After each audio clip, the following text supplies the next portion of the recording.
మీరు ప్రతిరోజు తినే పండ్లు, కూరగాయలు సురక్షితమని మీరు అనుకుంటున్నారా? బయటకు చూస్తే అవి తాజాగా, రంగురంగులుగా చాలా క్లీన్‌గా కనిపిస్తాయి. కానీ వాటి లోపల మన కంటికి కనిపించిన విషం ఉందని మీకు తెలుసా? ఇప్పుడిదే అంశం దేశవ్యాప్తంగా చర్చనీయం అవుతుంది. కేంద్ర ప్రభుత్వం నిర్వహించిన పరీక్షల్లో పండ్లు, కూరగాయల నమూనాల్లో పురుగుల మందుల అవశేషాలు ఉన్నట్లు బయటపడడం ఇప్పుడు ఆందోళన రేపుతుంది. మరి వీటిని ఇంట్లో కడిగితే పోతున్నాయా? వీటిని తీసుకుంటే ఎలాంటి ప్రమాదాలకు దారి తీస్తున్నాయి? ఈ స్టోరీలో తెలుసుకుందాం.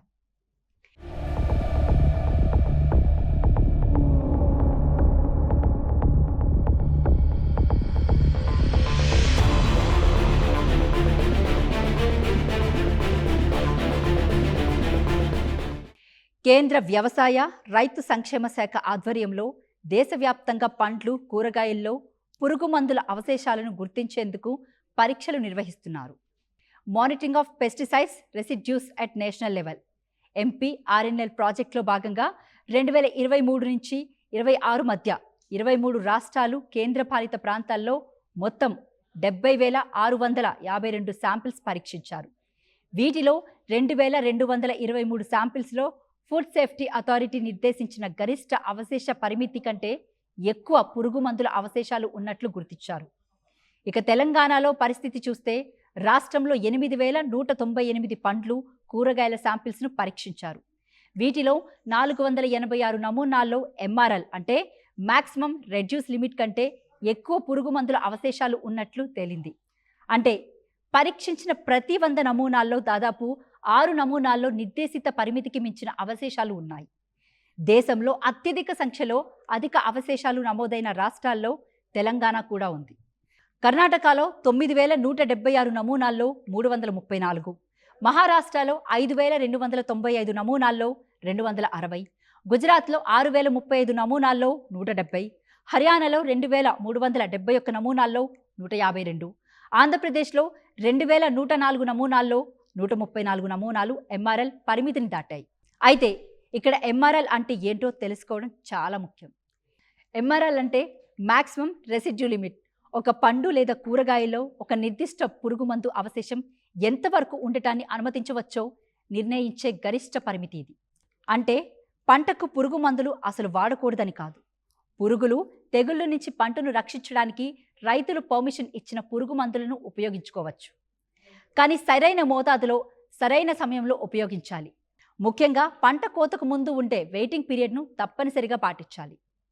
ఈ రూల్స్ పాటించకుండా ఎక్కువ మోతాదులో పురుగు మందులు ఉపయోగిస్తే లేదా కోతకు కొద్ది రోజుల ముందు మందులు స్ప్రే చేస్తే పంటలో అవశేషాలు ఎక్కువగా మిగిలిపోయే అవకాశం ఉంటుంది. అందుకే ఫుడ్ సేఫ్టీ అథారిటీ ఒక్కో పురుగు మందుకు మ్యాక్సిమం రెసిడ్యూ లిమిట్ను నిర్ణయిస్తుంది. ఇలా పండ్లు, కూరగాయలను పరీక్షించినప్పుడు పురుగు మందుల అవశేషాలను పరిమితిని దాటినప్పుడు ఆ ఆహార ఉత్పత్తిని సురక్షితం కాదని భావిస్తారు.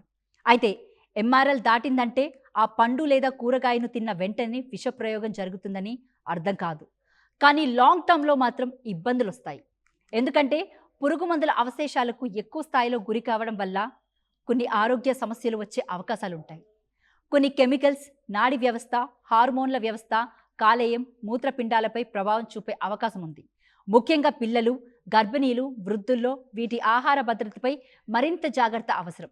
అందుకే ఆహారంలో పురుగు మందుల అవశేషాలు ఎంత ఉన్నాయనే విషయాన్ని ప్రభుత్వం నిరంతరం పర్యవేక్షిస్తుంది.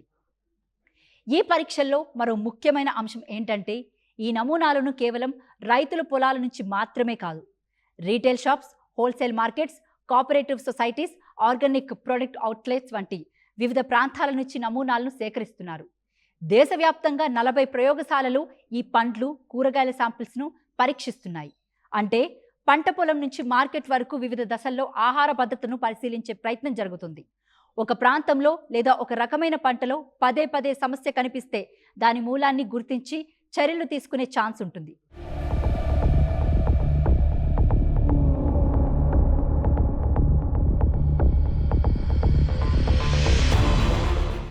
అయితే ఇక్కడ పురుగు మందుల అవశేషాలు ఎక్కువగా ఉన్నాయంటే రైతుల్ని పూర్తిగా బాధ్యులుగా చూడడం కూడా సరైంది కాదు.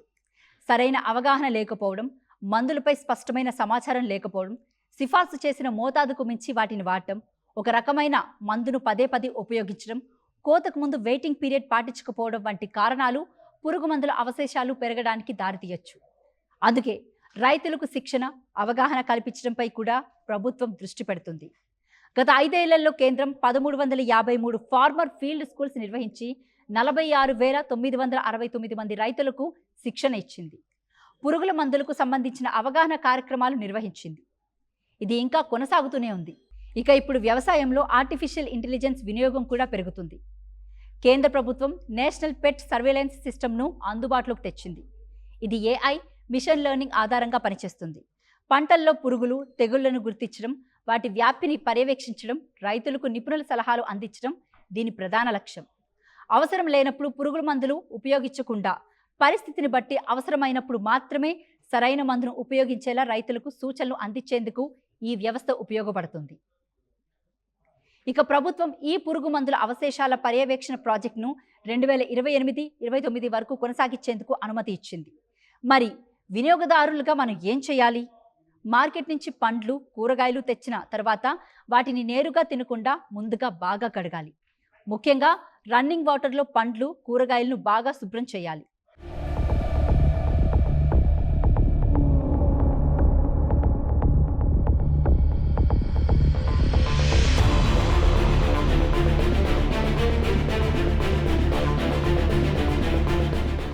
ఆకుకూరల బయట ఆకులను తొలగించాలి.